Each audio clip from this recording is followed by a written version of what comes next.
In today's video, it's video number 4. Everything you need to know about approach shots and how to set up for it. So let's get into it. Okay, in this video, it's a 10-minute video. I won't be able to get into a great deal on everything, but it's a quick overview on how to set up for any approach shot. In this particular course, you'll see I have 185 yards to the pin. You'll see that I have 2 feet higher elevation. That constitutes 1 extra yard to my shot. If it was 20 yards higher, I would be adding 10 yards to my shot. And that's the best way to calculate for your feet going up, as well as if you have elevation going down, it's a little different. It's going to depend on your club. Now you have 6 and 8 mile an hour headwind coming at a particular angle. This is going to add about 5 yards to my shot. I'm 185 yards out. If it was closer to the pin, it would be less. But it's a safe bet. It's not direct headwind. So I want to add about 5 yards to my shot. So I'm looking at now 186 plus the 5, so I'm looking at about 191 plus. So now I'm going to the overview, and the overview is key for setting up on your approach shot, because what you need to do is you have to be able to take the flag and grab it, and that's going to tell you how far this 180 yard club is going to go. It's not going to make it. See, now it turns to blue. That's indicating best case scenario. That's as far as that is going to, ball is going to move and go. And then it turns to red. That's it. It's not going to go any farther unless you had downwind. So since we have to add 5 miles an hour to this shot, then we already know that this is not the club that's going to make it there. So I'm going to have to go up and try the next club. So you can see that it doesn't matter where I want to line it up, it's not going to be good enough to get me to the hole. So now I've changed clubs, and now you can see it turns red right around the 195 yard mark. That's indicating that's as far as that club's going to go under the certain circumstance. It's not calculating the wind. The flag, the stick does not know the wind. So we're trying to calculate a little bit of everything. So what I'm doing here now is I am now calculating how much wind I need to compensate for this shot, which we're looking at about 10 feet off the pin from the overview. And that's how you would calculate it as far as how much offsetting the flag you need to set in order to have the ball float pretty much right to the hole after you hit it. So I'm pretty confident that that's my correct distance from the pin for the distance of the shot. So I'm calculating now, adding the extra 1 yard. There's 195. I'm calculating in my head thinking, okay, is this going to get me there? That's already 192 plus the 5. Best case scenario is that's probably not going to make it, but let's go ahead and give it a try anyway.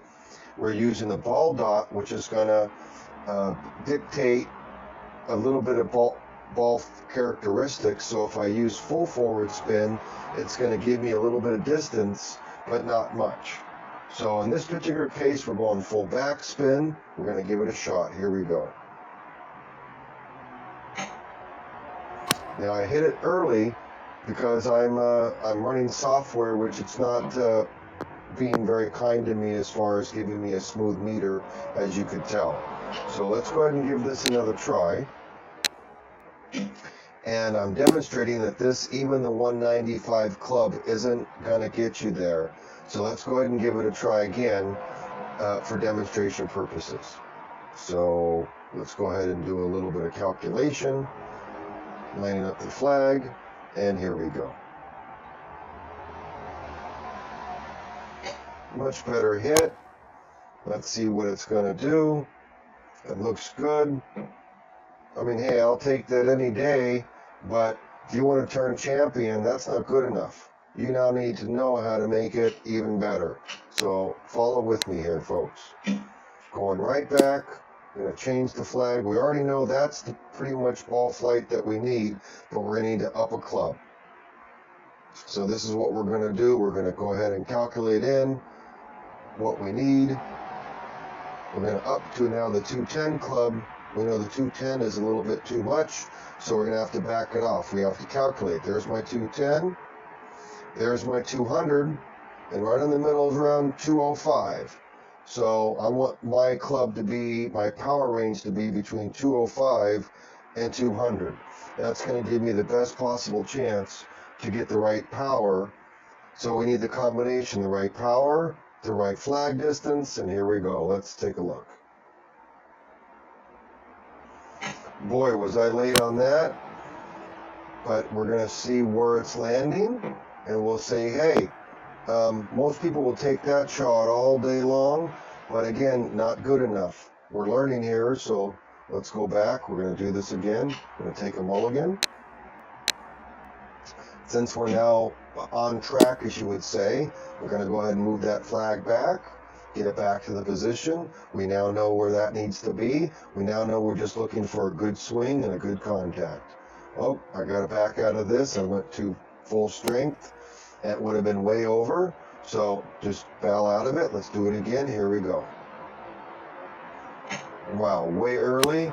I do apologize, but we all do this, and I'm going to leave it part of the recording because it's what we have to do. So let me do a mulligan.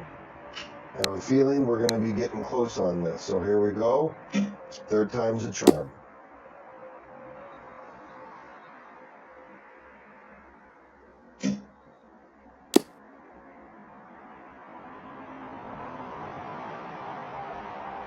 There we go. That's what we're looking for. We're looking for that heartbeat. Now, I think any of us will take this shot all day long. That's going to be now a really easy birdie putt for you to birdie, win the hole, win the match, and take the game. So let's go back and see if we can repeat that, because you need a repeatable swing every time. So here we go. We now know our distance. We're confident in our flag placement. We've checked that out. And here we go. Let's set up for the shot. Let's change our club. And here we go.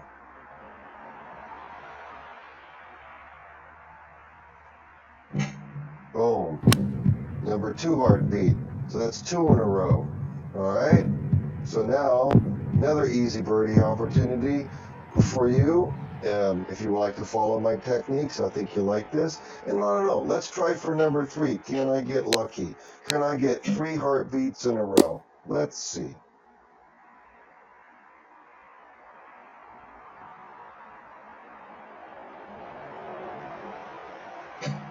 What do you know? Well, there you go, folks. This covers basics on approach shots, how to set up for them, how to use the flag, the wind, how to calculate how much speed and power you need for your particular shot. So what we can do in the future is we're going to cover this in more detail, and basically this is it. We can learn a lot more in the future videos, but this should get you going as far as how you need to calculate for your shot, and basically this is it.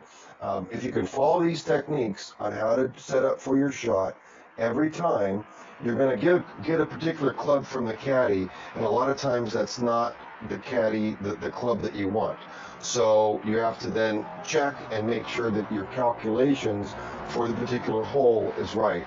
But I can assure you this kind of video is going to help almost anybody set up for a shot, understand how far the particular club is going to go, the one that they've picked or the caddy has picked, and can they use that? And if they can't, what club do they need to go to, and how can they figure out where that club is going to go to? Even if they don't want to do the actual math calculating, they can get a good idea with the flag. Okay, so because if you can get a good idea with the flag, what you're doing, that's going to pretty much dictate pretty much your entire setup of your shot, because without knowing where you're going to push this your flag, then it doesn't really matter if you make good contact with the ball and you don't pick the right power and club, it's not going to go where you want to go. So I hope this video is informative. If you like it, please tell your friends, your next door neighbors, download it, and look forward to the next video, which will be coming out in a few more days. So if you have any comments, go ahead and comment below. But again, thanks for watching, and we'll see you next video.